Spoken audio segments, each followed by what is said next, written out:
stepping for a prize. Look.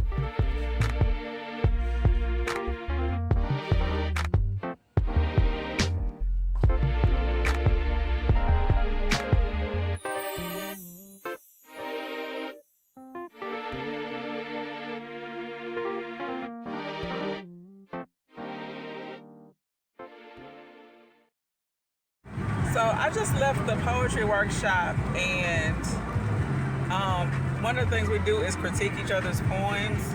And one comment that I get very often, even today, is that my poems are sensual, but are they though? Her eyes are night, deep with mysteries and spangled with dreams. They contract to swallow sun and expand to explore faint outlines highlighted by the moon. Full of wonder and craving, the possibility of every moment they dance. The rhythm isn't caught by most, though some strive to hum the tune. Lean in and listen for lyrics leaked in the safety of a loud room. Her eyes are where the party happens. Okay, maybe a little bit. I can see how it might be perceived as sensual, the way that I write. I gotta remember my camera's right here. Instead of looking at myself, look at the camera. But yeah, I just when I wrote that poem, I was writing about my eyes. This literally, I was writing about the fact that my eyes are dark and they sparkle, and I have a lot of dreams, and you know, that lean in and listen for lyrics leaked. Like it's like pay attention to me, cause you could I'll tell you something, but you gotta pay attention.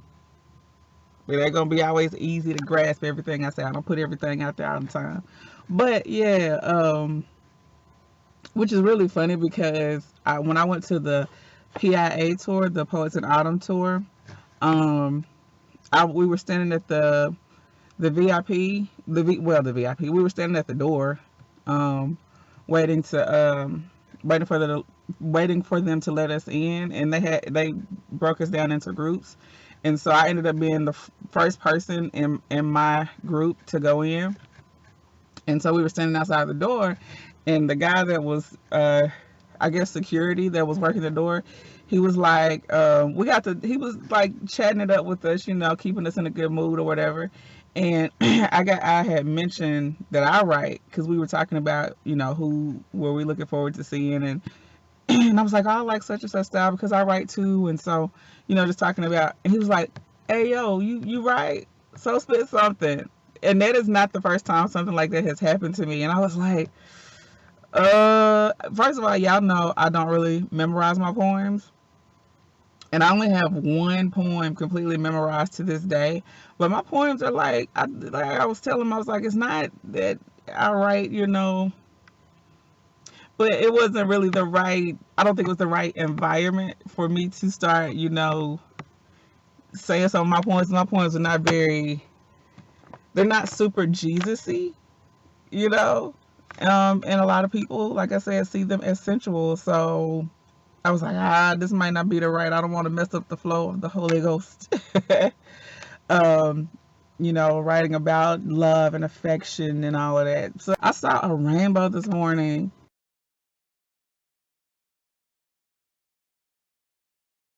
It was cute because like I got up super early to help somebody out, and um I'm not gonna say I'm not a morning person because I actually do love the morning, but I like for the mornings to be more peaceful. I don't like to be rushing to do and go and blah, but anyway, I was up helping somebody, and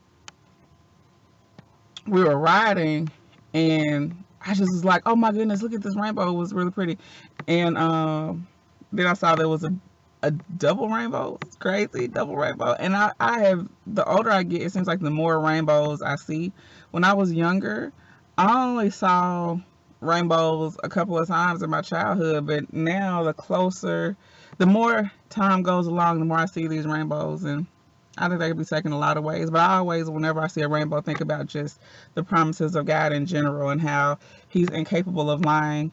And it made me think about, something about how there's this phrase that is big, and I like it actually, and I've quoted it, and um, I'm not gonna say I disagree with it, but it's a little iffy, right? "'Tis better to have loved and lost than to never have loved at all." And that is really romantic. It's really sweet and it's very poetic. And it makes for good romance movies and all of that. But at the same time, it doesn't really compute. It's not really an accurate thing, because if you love, if like, for me, I think true love is something that it doesn't stop, it doesn't end. um Even if the relationship stops, the love, I think, um should really still be there in some way, shape, or form. And then it just started thinking about love and how love. Love doesn't mean boo or bae. Love is like, love is what it is. Love is patient, love is kind. The scripture, the scripture about love, and God is love, so it's never like, I think we bind it to relationships that, like, you got to be sleeping with somebody in order to love them, or you got to, and that's not necessarily true. I think love can take on different forms and different things at different times. But I mean, love is always love because God don't change. But you know what I mean? Like, I don't know how to explain it. I mean, the way you experience love with certain people is different, but love is still patient, kind, um, thinks no evil, keeping no record of wrong. That whole thing. Like, that's what love is. But I was talking to somebody, and they were like, well, at least you could say, if you do this, then at least you could say you been with that person. And I'm like, that's not what I want. I want something permanent. Maybe I know love is not a fairy tale, but it is written in a book. And I think that when God puts people together, um, I mean, you know what? Because I was thinking about this too. Sometimes God puts people in your life, and they're not necessarily permanent people. But at the same time, your dealings with them should be done a certain way if they're not permanent people. I don't know. But we were talking about romantic relationships. And let me just say, at my age, you know what? It's really not an age thing for me. I think I use my age as an excuse, but I've always wanted to find or to be with that person that was my person. And that's one of the reasons why getting married is important to me, because friends come and go sometimes, family members come and go, but I like the idea of commitment. I like the idea of steady love. Like, India.Arie sang so eloquently. She's doing good with these billboards and everything. But one of my all-time favorite artists is India.Arie. But anyway, I'm all over the place. But yeah, I've always wanted something steady and something stable, and I think that's one of the reasons why God kept me single for so long, because He knew I was not the girl that was going to be in a relationship and break up and then get back, and like, nah. When I give her hers, she's gonna hold on to it forever. So let me make sure I give her the person that is the right fit. you know Because that's me, man. I want something real. I want something stable. I want something that's gonna last. Like, because to me, that's what love is. It's something that is permanent. It's something that lasts. It's like I said, the relationship might be over. There are people, there are friends that I haven't seen since elementary school. But if they was to walk up to me today and I recognized them and I knew who they were, I'd be like, "Hey, let's go hang out," which might not necessarily might not necessarily be safe, but that's just the type of person I am. If I tell you I love you, then you can stop speaking to me, hate me, lie on me, all of that. I'm still gonna love you. It doesn't mean that I'm gonna, just engage you the way that I used to, but I'm not gonna stop loving you. You're always gonna be in my prayers. And then I'm the type of person that I don't know if anybody else has ever done this. And sometimes you can meet somebody that can be really brief, but then it could be years later, and I'll be like, I wonder whatever happened to that person, or I wonder how this situation or that situation turned out for them. And I just be like randomly thinking about people that I haven't seen in years.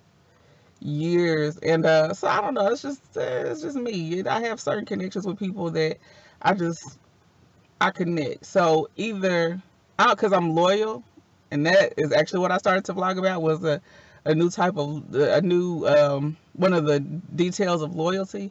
I am truly a loyal person, and I don't know if I've said this before, but to me that's not a brag. It's really not. It's just a description, because being loyal is hard. It make you look stupid sometimes. Being loyal will have you out here, and people will really think you boo boo the fool, but you like, nah, I know you trifling, but I love you. Like, I see your dirtiness, and you still matter to me, or I'm still committed to whatever I said it was, whatever level of relationship we had.